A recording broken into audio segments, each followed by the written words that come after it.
안녕하세요. 오늘은 12지지의 세 번째 글자, 임목에 대해 이야기해 보겠습니다. 초토가 꽁꽁 얼어붙은 땅 속에서 에너지를 압축하던 시기였다면 임목은 드디어 그 에너지가 터져 나오는 순간이에요.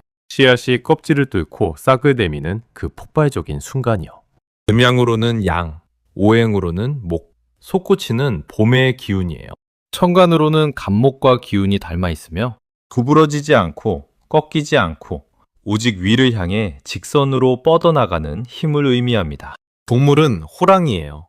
산의 왕, 혼자 다니고 한번 달려들면 무서운 속도와 집중력을 보여주는 동물이죠. 오늘은 이 임목이라는 글자가 어떤 에너지이고 어떤 사람인지 함께 풀어볼게요. 인이라는 글자, 옛 자영을 보면 양기가 움직여 땅 위로 나오려 하지만 아직 음기가 강해 완전히 펴지 못한 상태를 나타내요. 하지만 이제 음기를 이기고 조금씩 땅을 뚫고 올라오는 상태인 거죠. 만물이 지렁이처럼 꿈틀거리며 처음으로 생겨나는 모습이에요. 그래서 인의 핵심 뜻은 움직이다, 끌어내다예요. 생물을 땅 밖으로 끌어당겨 배출한다는 뜻이에요. 엉글려 있던 것이 드디어 세상 밖으로 나오는 순간이죠. 생각해보면 어질린이라는 글자와도 연결이 돼요. 공자가 가장 중요하게 생각했던 덕목인 인인, 즉 따뜻하고 어진 마음. 임목은 어린 생명을 품고 키우는 따뜻함도 함께 가지고 있어요. 호랑이처럼 강하지만 동시에 새싹처럼 순수하고 따뜻한 면도 있는 게 임목의 이중성이에요. 또 인에는 공경하다는 뜻도 있어요. 새벽에 일어나 경건하게 하루를 시작하는 이미지, 새벽 기도를 올리는 이미지와도 연결됩니다. 임목의 계절과 절기는 양력 2월, 입춘에서 경칩 직전까지입니다. 이 기간에 우수라는 절기가 포함되어 있어요. 얼어있던 물이 녹고 봄비가 내리기 시작하는 시기죠. 2월을 상상해 보세요. 입춘이 지났어요. 달력상으로는 봄인데 실제로 나가보면 아직 차갑고 쌀쌀해요. 그런데 분명히 1월과는 달라요. 바람이 조금 달라졌고 햇살이 조금 길어졌어요. 나무를 잘 보면 가지 끝에 조그만 꽃눈이 맺히기 시작했어요. 여기서 중요한 포인트가 있어요. 2월은 설계의 시기예요. 농부로 치면 올해 어느 밭에 뭘 심을까 구상을 시작하는 달이에요. 실제로 씨앗을 심는 건 아직이에요. 하지만 계획은 이미 머릿속에서 시작됐어요. 행동은 조금 뒤지만 기획력이 폭발적으로 활성화되는 시기가 2월이에요. 임목이 왜 기획력이 뛰어난지 이 계절을 보면 딱 이해가 되죠. 그리고 임목의 계절에는 아직 결실이 없어요. 꽃도 아직 안 피었고 열매는 한참 후의 이야기예요. 그러니까 임목은 시작의 에너지이지 완성의 에너지가 아니에요. 시작은 누구보다 강렬하게 하는데 마무리까지 가는 길에서 흔들릴 수 있는 게 임목의 특징이기도 해요. 시간으로는 인시, 새벽 1시 30분부터 오모시 30분까지입니다. 닭이 울고 여명이 밝아오는 시간이에요. 아직 어둡지만 이미 새날이 시작되고 있는 거예요. 하루를 가장 먼저 시작하는 개척의 시간대입니다. 임목의 주역괴는 지천태입니다. 이 괴가 왜 생겼냐면 아래에 양이 3개, 위에 음이 3개 있어요. 삼음, 삼양. 음양이 딱 절반씩 있는 상태예요. 자수는 양 하나, 축토는 양 둘이었잖아요. 임목에서 드디어 양이 3개가 됐어요. 아래에 음양이 균형을 이루는 지점에 도달한 거예요. 폐라는 글자가 태평하다, 크다, 통한다는 뜻이에요. 지천태괴는 하늘의 기운이 아래로 내려오고 땅의 기운이 위로 올라가서 서로 만나는 형상이에요. 음양이 소통하고 교류하는 거죠. 이게 왜 중요하냐면 이 교류가 바로 봄의 탄생이에요. 하늘과 땅이 만나 생명이 움트는 순간이에요. 그래서 이 괴는 폭발적인 추진력을 상징해요. 땅 속에서 응축됐던 양기가 드디어 지상으로 솟구쳐 오르는 힘이에요. 그렇다면 이번에는 임목의 지장간을 한번 살펴볼게요. 초반 7일에는 무토가 힘을 발휘합니다. 전달인 추골의 기운이 넘어온 거예요. 아직 겨울의 한기가 남아있는 시기예요. 임목이 딛고 서 있는 단단한 터전이라고 생각하시면 돼요. 참고로 추골에는 기토가 계절을 이끌었는데 왜 갑자기 무토가 되었느냐고 궁금하실 수도 있는데요. 조금 복잡한 개념인데 여기서는 생지의 역동성을 안정적으로 붙잡아주기 위해 양토인 무토가 포대가 되어준다고 생각하면 되겠습니다. 그래서 계절을 여는 생지의 처음 기운은 전부 무토가 됩니다. 중반 7일에는 병화가 힘을 발휘합니다. 여기서 생지의 중기가 토의 중기와 또 다름을 알 수 있는데요.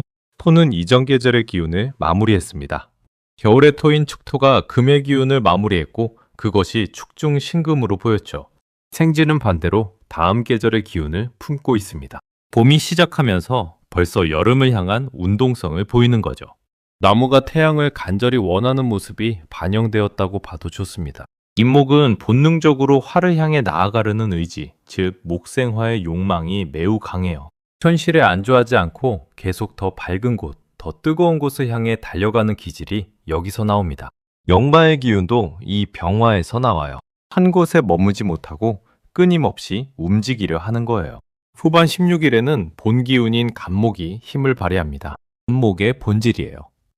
땅을 뚫고 직선으로 솟구치는 목의 기상이에요.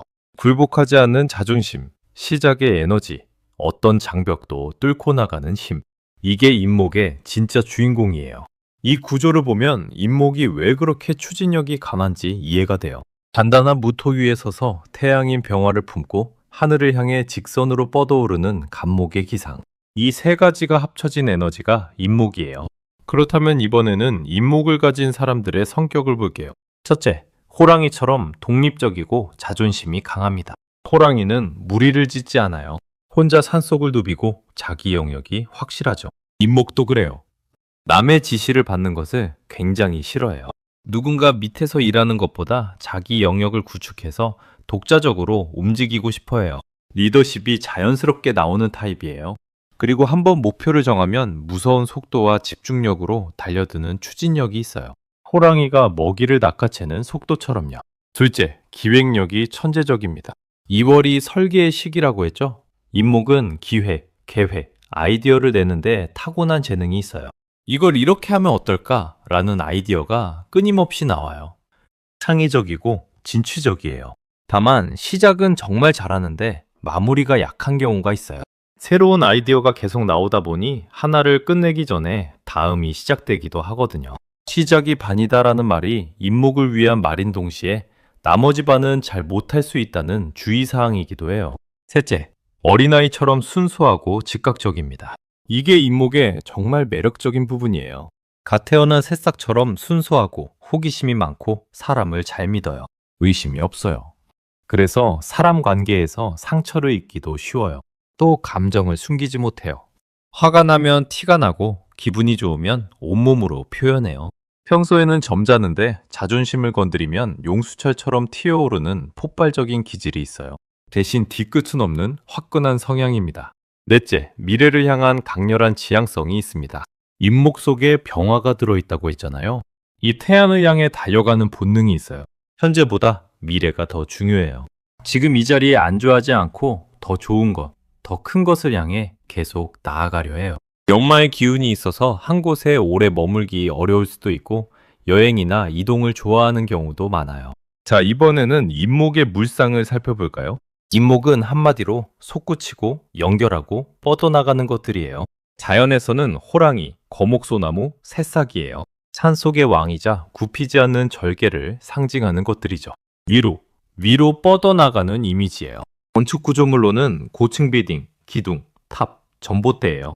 땅에 박혀 하늘로 솟은 모든 수직 구조물이에요. 통신 네트워크로는 인터넷망, 통신, 전기, 광고예요. 임목 안의 병화와 역마살이 결합하면 소식과 정보를 빠르게 전파하는 물상이 나와요. 정보가 순식간에 퍼져나가는 것도 임목의 이미지예요. 신체로는 머리, 뇌, 신경계, 간담이에요. 인체에서 가장 먼저 위로 솟아있는 부위이자 신경망처럼 뻗어나가는 조직을 의미합니다. 이번에는 임목의 직업적 특성을 살펴볼까요? 2월은 농사를 시작하지 않았지만 설계하고 세우고 기획하는 시기예요. 몸을 많이 쓰기보다 아이디어를 내고 구조를 세우고 빠르게 전파하는 일이 맞아요. 그래서 임목의 직업적성도 이 흐름에서 나옵니다. 먼저 교육, 출판, 유경 분야와 잘 맞습니다. 유치원 교사, 학원 강사, 교수, 출판 기획, 아동복지 등이 있습니다. 어린 싹을 키우는 따뜻한 마음, 임의 기운이에요. 사람을 가르치고 기르는 일에 가장 적합합니다. 건축, 토목, 설계 분야도 인연이 됩니다. 건축가, 도시계획가, 인테리어 디자이너가 있는데요. 기둥을 세우고 기초를 설계하는 일이에요. 뼈대를 만들고 공간을 구성하는 일이 임목의 간목 기운과 딱 맞아요. 기획, 마케팅, 통신, 언론 분야와도 인연이 있습니다. 행사 기획자, 광고 홍보 전문가, 기자, 방송 PD, IT 통신 관련업 등이 있습니다. 지장 간의 병화가 광고와 홍보를 의미하고 역마의 기운이 빠른 전파를 의미해요. 아이디어를 세상에 퍼뜨리는 일이 임목에게 잘 맞아요. 전문직 권력계통의 업무와도 연관이 됩니다. 법조인, 의사, 정치인, 벤처 사업가 등이 있는데요. 이는 호랑이의 권위와 독립성을 활용하는 분야예요. 직장 생활보다는 전문 자격증을 가진 프리랜서나 사업가로 성공하는 경우가 많고, 직장을 다녀도 권위 있는 직장, 유명한 기업을 다니는 경우가 많습니다. 마지막으로 임목을 가진 분들께 드리는 말씀이에요. 첫 번째 조언은 시작만큼 마무리에도 힘을 쏟아보세요. 임목은 시작에 에너지가 넘쳐요. 새로운 것을 기획하고 버리고 달려가는 게 정말 자연스러워요. 하지만 심은 씨앗이 결실을 해야 의미가 있고, 그러한 경험이 임목에겐 좋은 경험이 됩니다. 하나를 끝까지 가져가는 경험이 쌓이면 임목의 폭발적인 추진력이 훨씬 더 빛을 발할 수 있어요. 두 번째 조언은 자존심과 협력 사이의 균형을 찾아보세요. 호랑이는 혼자 사냥하지만 사람 세상에서는 함께해야 할 때가 있어요. 남의 지시를 받는 게 싫은 건 이해해요. 그런데 때로는 두력자를 받아들이는 것이 더 멀리 가는 방법이에요. 자존심을 굽히는 게 아니라 더 큰 목표를 위해 전략적으로 협력하는 거예요. 세 번째 조언은 당신의 순수함이 강점이에요. 임목은 어린아이처럼 순수하고 사람을 잘 믿어요. 세상에 치이다 보면 이 순수함이 약점처럼 느껴질 때도 있어요. 그런데 그 순수함과 열정이야말로 임목이 가진 가장 큰 무기예요. 차가운 1월을 뚫고 나온 첫 번째 새싹처럼 당신의 순수한 에너지는 그 자체로 세상을 움직이는 힘이 있습니다. 오늘은 12지지의 세 번째 글자, 임목에 대해 알아봤어요. 봄의 시작이자 출발의 상징, 그게 바로 임목입니다. 감사합니다.